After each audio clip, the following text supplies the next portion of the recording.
ব্যবসায়ীদের স্বার্থে মানবিক মুখ নিয়ে এগিয়ে এলো আগরতলা পুর নিগম। বটতলা বাজারের 18 জন ক্ষুদ্র ব্যবসায়ীকে নতুন ঘর নির্মাণ করে দেওয়া হবে বলে জানালেন পুর মেয়র দীপক মজুমদার।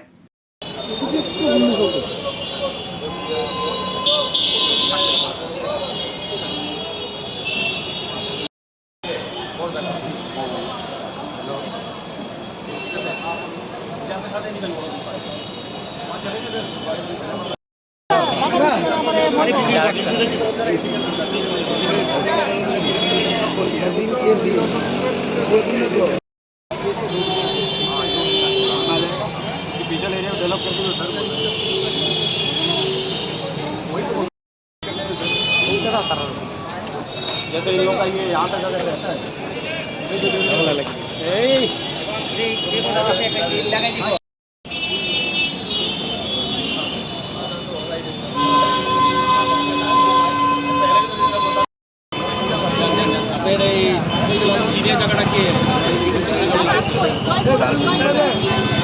কথা বলেছি সেই 18 জনকে এখন বিকল্প ব্যবস্থা হিসেবে এই জায়গাতে ব্যবস্থা করা হবে।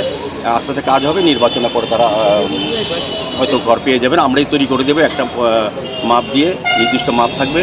তো এই 18 জনকে আমরা এখানে জায়গা দেবো, এখানে একটা পার্ক করা হবে, এই জায়গাটা খালি জায়গাটা আমরা দেবো, যাতে যারা এখানে ব্যবসা তাদের অসুবিধা না হয়, আর যারা ব্যবসা করছিলেন তাদের যাতে এখন সুযোগ হয় সেই ব্যবস্থা করা হবে। আজকে আমরা এই জায়গাটা পরিদর্শনে এসেছি এবং যারা 18 জন তাদের সঙ্গে কথা বলেছি, লিস্টটা একটা ফাইনাল করে ডিসিশন নিয়ে নেব।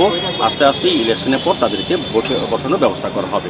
তো আজকে আমাদের মধ্যে এখানে এই ওয়ার্ড যিনি কর্পোরেটর জানবিদাস চৌধুরী মহোদয় আছেন, এমএসি মেম্বার আমাদের তুষারকান্তি ভট্টাচার্য আছেন, আমাদের কর্পোরেটর নিতু মহোদয় আছেন, আমাদের কমিশনার সাহেব আছেন ডক্টর শৈলেশ যাদব, আমাদের অ্যাডিশনাল কমিশনার সাজ্জাদ, আমাদের এসিস্ট্যান্ট কমিশনারগণ, আমাদের ইঞ্জিনিয়ার সুজাদি, বিভিন্ন আধিকারিক আছেন, আমাদের সমাজসেবী সঞ্জয়বাবু যিনি এর সঙ্গে যুক্ত থাকেন, সবসময় আমাদের সহযোগিতা করেন।